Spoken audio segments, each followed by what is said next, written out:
Assalamualaikum warahmatullahi wabarakatuh.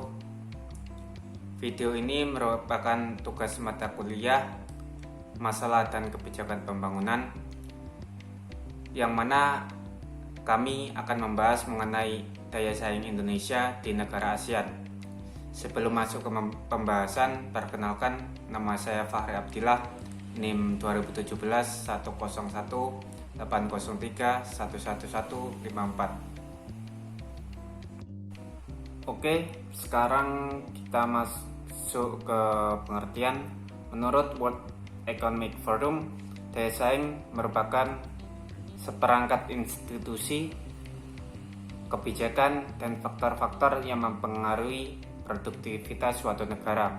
Kemudian ASEAN merupakan perhimpunan bangsa-bangsa di kawasan Asia Tenggara, yang mana suatu organisasi untuk mewadahi kerjasama 10 negara di kawasan Asia Tenggara.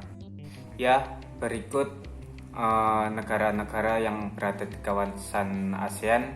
Yang pertama Indonesia, yang kedua Malaysia, yang ketiga Singapura, yang keempat Thailand, yang kelima Filipina, yang keenam Brunei Darussalam, yang ketujuh Vietnam, yang ke-8 Laos, yang ke-9 Myanmar, dan yang terakhir Kamboja. Oke, selanjutnya adalah indikator daya saing. Dalam pembahasan daya saing kami memakai dua indikator. Yang pertama adalah indikator kinerja daya saing atau competitive performance. Yang kedua adalah indikator penentu daya saing atau competitive determinants. Dalam sub indikator kinerja daya saing ada 4. Yang pertama adalah total perdagangan, kemudian yang kedua adalah produk domestik bruto, yang ketiga adalah arus investasi, dan yang keempat adalah pendapatan per kapita. Sub indikator dari indikator penentu daya saing ada 2. Yang pertama adalah akuntabilitas, transparansi, dan tingkat korupsi. Dan yang kedua adalah kemudian dalam berbisnis. Daya saing atau competitive performance. 1. Total perdagangan. Pada tahun 2016 dan 2017, Singapura berada di posisi pertama sebesar 8470, 6458, 704,7059 dan 846307, 36643,9162 dolar saat ini.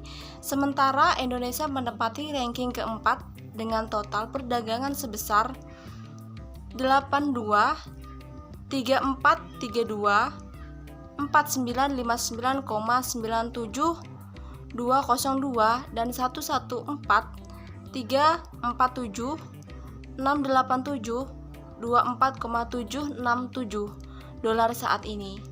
Pencapaian Indonesia dalam perdagangan ini masih jauh dari optimal bila dibandingkan dengan potensinya sebagai negara dengan luas dan jumlah penduduk terbesar di Asia Tenggara. Potensi sumber daya alam belum bisa diolah secara optimal untuk dijadikan komoditas ekspor. Begitu juga dengan sektor industri, manufaktur, dan jasa yang belum bisa bersaing dengan negara tetangga. Yang kedua ada produk domestik bruto atau gross domestic bruto. Indonesia memiliki gross domestic bruto atau GDP terbesar di kawasan Asia Tenggara dan cukup jauh meninggalkan negara-negara lainnya. Peringkat berikutnya adalah Thailand, Malaysia, Singapura, dan Filipina. Keberhasilan Indonesia sebagai negara dengan GDP tertinggi di antara anggota ASEAN sangat wajar mengingat luas wilayah, jumlah penduduk, dan potensi ekonomi yang dimilikinya sangat besar. Namun, perolehan GDP bukan jaminan kesejahteraan masyarakat karena masih ada faktor-faktor lain yang perlu diperhitungkan. Ketiga, arus masuk investasi asing langsung atau FDI inflow. Foreign direct investment inflow FDI inflow atau arus masuk investasi asing langsung di ASEAN cukup tinggi. Ini menunjukkan wilayah Asia Tenggara sebagai salah satu pusat pertumbuhan ekonomi dunia. Hanya saja, penyebaran nilai arus masuk investasi asing langsung tersebut tidak tersebar dengan baik di antara negara-negara di kawasan ini. Pada tahun 2018, Singapura mendominasi dengan mendapatkan 34% dari investasi asing. Sedangkan Indonesia menempati peringkat 9 dengan 3% dari investasi asing. Peringkat Indonesia sangat rendah dalam arus investasi arus langsung dikarenakan sulitnya perizinan yang dapat mempengaruhi investor dalam berinvestasi di Indonesia. Sehingga investor asing lebih memilih berinvestasi di negara-negara ASEAN yang mudah dalam hal perizinan. Pendapatan per kapita. Pada tahun 2018, Singapura dan Brunei Darussalam jauh berada di atas negara-negara lain. Pendapatan rata-rata penduduk Singapura adalah 59.182 US dollar per tahun. Sedangkan penduduk Brunei Darussalam mencapai 34.678 US dollar per tahun. Penduduk Indonesia hanya mendapatkan pendapatan tahunan sebesar 3.459 US dollar. Perbedaan kesejahteraan yang sangat signifikan terjadi di kawasan ini. Ada negara-negara yang tergolong sangat kaya, sementara di sisi lain ada negara yang masih berkembang, bahkan ada negara yang tergolong miskin. Seringkali ada beralasan Indonesia pendapatan per kapitanya masih rendah karena jumlah penduduk yang sangat banyak.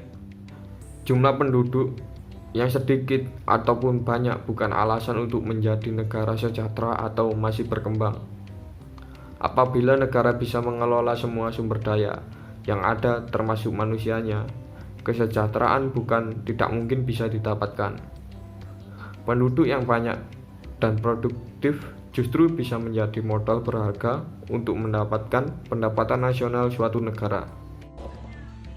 Selanjutnya yaitu penentu daya saing. Pertama, indeks persepsi korupsi. Pada tahun 2015 dan 2016, Myanmar dan Vietnam menempati peringkat pertama pada indikator transparansi, akuntabilitas, dan korupsi CPIA dalam peringkat sektor publik. Indonesia dalam indikator transparansi, akuntabilitas, dan korupsi CPIA dalam peringkat sektor publik tergolong masih baik dan Singapura tingkat korupsinya sangat rendah. Hal ini menunjukkan bahwa Singapura tergolong sangat rendah tingkat korupsi di sektor publiknya, jauh di atas negara-negara lain. Kedua, kemudahan dalam berbisnis. Indonesia pada tahun 2019 hanya menempati peringkat 5 di antara negara-negara ASEAN dalam skor kemudahan berbisnis, tertinggal jauh dari negara-negara di sekitarnya. Singapura berada di peringkat 1, Malaysia peringkat 2, Thailand peringkat 3, dan Vietnam peringkat 4. Hal ini menggambarkan betapa tidak mudahnya untuk menjalankan bisnis di Indonesia. Ada banyak hambatan dan rintangan yang harus dihadapi oleh seorang investor untuk memulai usahanya. Sementara di negara-negara lain, investor yang masuk diberikan banyak kemudahan agar mau menjalankan bisnis di negara mereka. Birokrasi yang mudah, murah, dan cepat adalah daya tarik bagi para pengusaha untuk membuka usaha di suatu negara, sesuatu yang masih sulit untuk ditemukan di negeri ini. Kesimpulan, kinerja daya Indonesia memiliki keunggulan dari besarnya pendapatan nasional yang tercermin dari pendapatan domestik bruto. Hal ini ditunjang oleh luasnya wilayah dan banyaknya jumlah penduduk di Indonesia. Namun demikian, dari indikator yang lainnya kita masih tertinggal oleh perdagangan, arus investasi asing, dan pendapatan per kapita Indonesia tidak sebanding dengan potensi yang dimiliki. Indonesia belum bisa mengoptimalkan segala potensi yang ada untuk menjadikan rakyat Indonesia sejahtera.